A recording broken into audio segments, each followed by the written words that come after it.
What is up, guys? This is your boy Kid Ray, aka Fight Night's Finest, the sophist commentator, and that's probably the first time you guys heard me say that. A teacher of mine actually called me that, and I found the definition to be really interesting. Uh, you guys probably really don't care about the definition, but basically it just means a person who uses reasoning and logic in order to help others.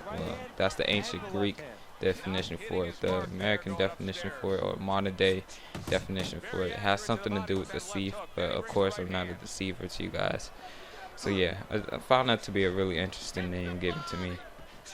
I do consider myself to be a commentator who uses logic and deep thinking skills and reasoning in order to help other people out. So I thought that perfectly suited me. But the way that it contradicts itself, saying in modern terms how it's more of a person who has those skills, but they're also very deceitful. And I found that, just something interesting that I thought I should share with you guys. I'm pretty much going to call myself from that from now on, but yeah, not in the negative modern day sense of a deceiver, but more in the sense of, just being a positive, good person who's trying to help other people out using their mind. But right here, I'm George Foreman going against Mike Tyson. That's going to bring up a what if topic about the match between George Foreman and Mike Tyson. But right now I'm fighting a subscriber. His name is OG Boogie. He's obviously the Mike Tyson, the George Foreman. But before I get into the match, I just want to thank you guys for helping me reach over 100 subscribers. I'm going to have 2 tutorials coming up for guys who want to stamina tips, and I'm thinking about doing one on how to win rounds in Fight Night Champions. So look for that later on, probably this Saturday or Sunday after Live Fight Friday. So go ahead and look for that. I know yesterday I didn't post as I was supposed to post for every day this week, but once again, laptop troubles is really starting to get on my nerves. It's really preventing me sometimes from just bringing you guys videos. Anytime I'll try to finish the rendering, it'll just stop right in the middle of it and just shut down. So hopefully I can get this one out to you guys by Tuesday, if possible. But yeah, a quick shout out video, I think, just on the subject and topic of getting subscribers. We're at 105 or 104 at this moment, and there's a buddy of mine. He's been on here for a while now, and he's at 295 subscribers, and he wants to reach 300. His name is Chris Matter Games. Guy has a wonderful channel. He does fighting games like Dead or Alive 5. He's doing a walkthrough play of X's something. I'm not too familiar with the game, but it is a pretty fun game to play, and it looks like a nice commentary. So go ahead and check out his channel. Help him get those 5 subs that he needs in order to reach 300. Hopping back into the gameplay though, as you can see here, I'm using the jab a lot to try to really just pin down Tyson against the ropes. Now, in a fight between George Foreman and Mike Tyson, Foreman, he came forward, he uses his jab to get to the inside, probably pinned you up against the ropes, go with a left hook, left hook to the body every now and again, in order just to put his opponent back on the ropes, and then just wail on his opponent with some nice place headshots, and then a few Roger body shots, and come back up top and finish you off with a headshot. That's if he didn't knock you out with one punch. And Mike Tyson was a pair-end fighter. Every time he stepped into the ring, there was a danger that you can get knocked out in the first round, at least back in his prime. These were two hard-hitting boxers. It really brings the question to be, if this was a what-if fight, how would this really turn out, in a fight between Mike Tyson and George Foreman? Tyson's more of an inside fighter, brawler type, and Foreman was just a brawler and slugger, where he just had the power to back it up. Now, these guys both have very powerful punches, but Tyson was a lot faster. So, but just considering the size difference, Foreman had that, I think it was an 82 reach or 84 reach, and Tyson with the 71 reach. Would he even be able to get inside of that long reach? And just how hard Foreman hit, and his jabs were like straights already, and then anytime he came over with that right hand over the top, it was pretty much over. So that'll be an interesting fight to think, just given and taking all the advantages and disadvantages. Tyson had excellent footwork and able to get onto the inside, but he did struggle against Lennox Lewis, which he had that really long reach and it gave Tyson some problems on getting to the inside, especially that was towards the end of his career. But the fact still remains that he struggled with longer reach fighters, and then you see Foreman was able, I believe at like 46, to come back to boxing and still put up a significant amount of wins, capture the heavyweight titles, and put him down there with a push power straight.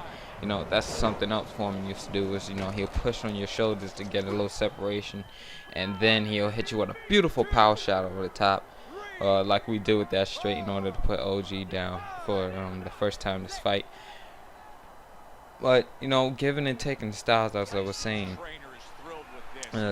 Tyson did struggle against Lewis with the reach advantage. But at the same time, Tyson in his prime was able to pretty much get on the inside on anybody and just do whatever he felt. And that just brings a question to me, because in Foreman's earlier career, Foreman was pretty much, especially when he did the Olympic boxing, he wasn't too much of a boxer. It was just pretty much putting a street fighter in the ring and seeing what he could do, and just how wild his style was and whatnot. It really showed that he didn't really need the technical skills of other guys.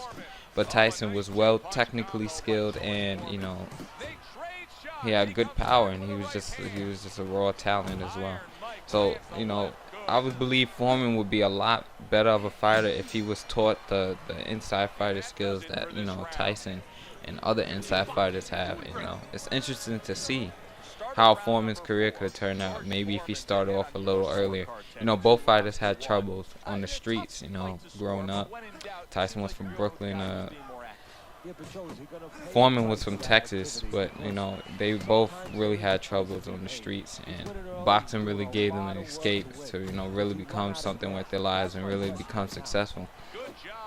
But it's just seeing, if maybe Tyson was more stable, he probably would have never lost. Mentally stable, that is.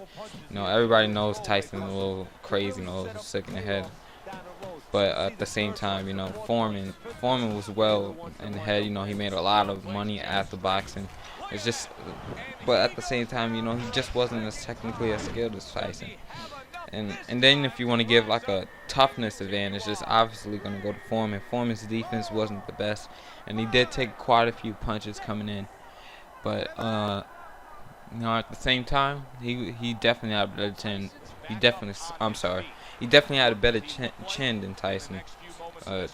Tyson had a decent chin. He's definitely not one of the best chins of all time. But even when he did fall down, he did get back up and kept fighting on.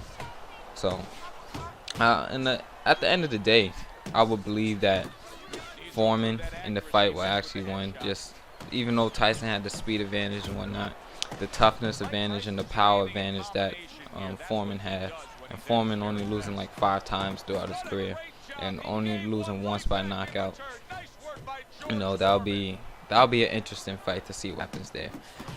That's just a little what if for you guys, a little information on George Foreman and Mike Tyson.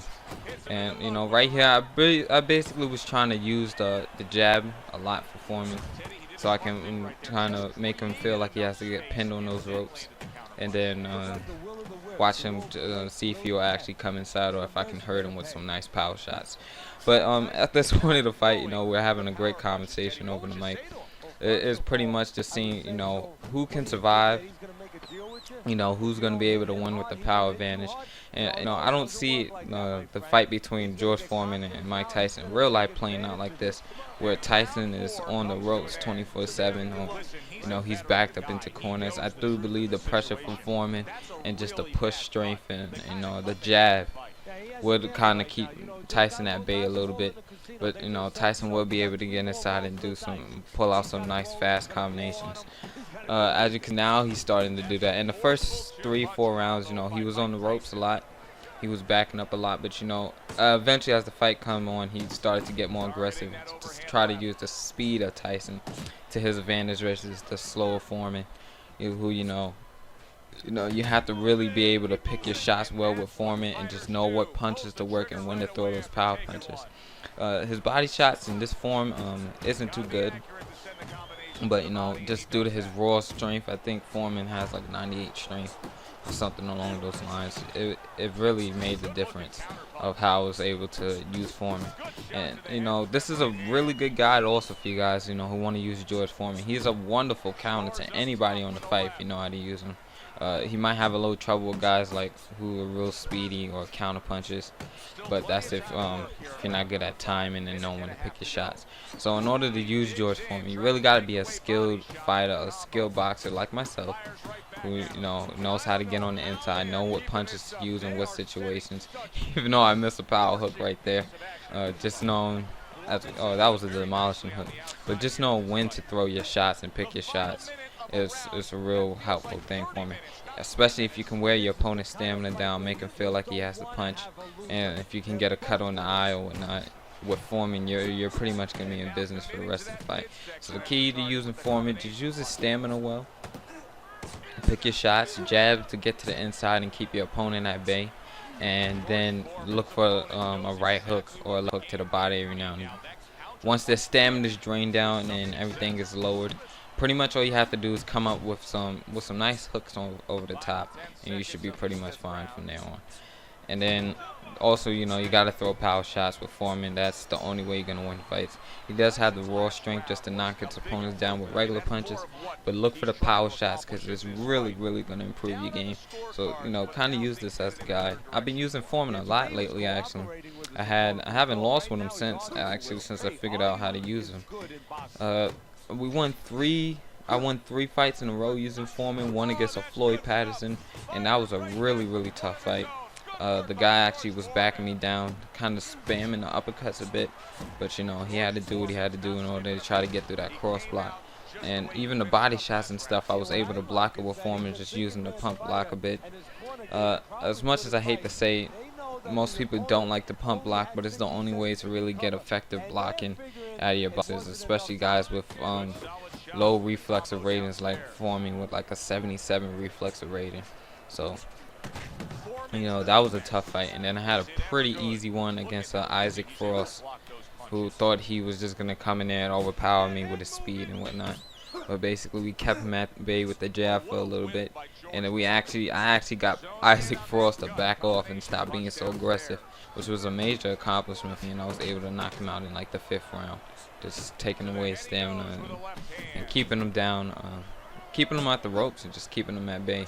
So yeah, if you guys are looking to use Foreman, I definitely recommend him. If you're a good boxer, you got to be experienced. If you're just starting off or you're just learning how to play this game, then don't use Foreman. And all that. Speaking of George Foreman on the game, it comes to another topic where nobody can't use the young Foreman, the young version of Foreman. Back when the game first started, there was like a promotional code from Dr. Pepper, and if you didn't have that code, then you basically can't get Foreman now, which is it's a real tragedy, and it's a real sad thing to find the fact that you can't really use Foreman or young Foreman now. And I heard he was a force to be reckoned with. I think there's one youth video where you guys can go ahead and watch. Not the most skilled boxer, but it shows. It really does show how skilled and how strong Foreman was back in his day, and that's pretty much what he was. He didn't really have, like I said earlier, he didn't have the boxing sense, but his power made up for his lack of talent and his lack of technical skills that he had in the game. Well, hopping back into the gameplay, now you can see OG's getting real aggressive now, and he's starting to tire out a bit. I'm sensing now that the rounds are starting to go on, and he had those rounds where he was just really throwing a lot, trying to get me to go off. I patiently stayed on the outside, waited for him to come in, try to use my cross block to the best of my ability with Foreman, and then I'll come back with those hooks and uppercuts now, since he's coming aggressive, and since we're on the inside now I know for a fact that my punches are hurting him. As you can see here, he's backing up against the ropes, and now that my punches are hurting and my combinations are working, now I have the stamina advantage and I'm able to go to work now. So this is basically what you're gonna see throughout the rest of the duration of the fight, where he's just trying to keep me off of him. It's pretty much been like this the whole fight. You know, he's just got started not too long ago playing the game, and you know he's done really well for himself. You know, he's looking to get his own YouTube channel started, and right there we go with the Foreman finish with the push. Even though it didn't really look like it dropped his guard, we were able to sneak in a power straight to the head and put him on the canvas for, I believe, the second time this fight. And he gets up on this time as well, but it just shows how dominant Foreman can be, and he can put back a Tyson user back against the ropes. So by the way, I was fighting southpaw throughout the duration of the fight, just so I could sneak that jab in a lot easier than I would be able to if I was using the orthodox stance. You guys know how I like to use the jab in the orthodox stance, southpaw. So yeah, that pretty much helped me to a huge advantage there as we try to put him out of his misery in this round. But OG Boogie, thanks for giving me this fight, fighting with me. It's a pleasure to fight my subscribers all the time, but toss me at the end of the round there, try to sneak in the power straight. But it's a pleasure to always fight one of my subscribers. If you guys want to get a match in with me, just go ahead and leave something in the comment section. I will try to get back to you. Just add my PSN, tell me you want to fight, and we'll see what we can do from there. By the way, I think I got my color correction down packed too. Go ahead and leave in the comments what you think about that. And we're basically coming down towards the end of the fight now. Now, as you can see there, I'm throwing the uppercuts, the hooks, the power shots, and I'm ready to put this one to rest. Trying to finish him off with some nice, powerful shots. And now he has no choice but to back up. Now he doesn't have the stamina in order to come forward. Now, as you can see there, I kept my stamina up pretty good throughout the duration of the fight. So all I have to do now is just basically finish him with some nice shots, and that's going to be pretty much the end of the fight here. Hope you guys enjoyed it. Thanks again to OG Boogie for helping me with this video and doing a subscriber fight with me. Thank you guys for helping me reach 100 subs, and remember to check out Chris Maddox Games. His link will be in the description, and that's basically it. This is your boy Kid Ray 8, aka Fight Night's Finest, the Soulfit commentator, signing off. The ref stops the fight. Mike Tyson's a knockout victim. He couldn't beat the count. It's late in the fight, and it looked like we were going to get a decision out of this. George Foreman's power makes it a knockout. Reminiscent of some of the great late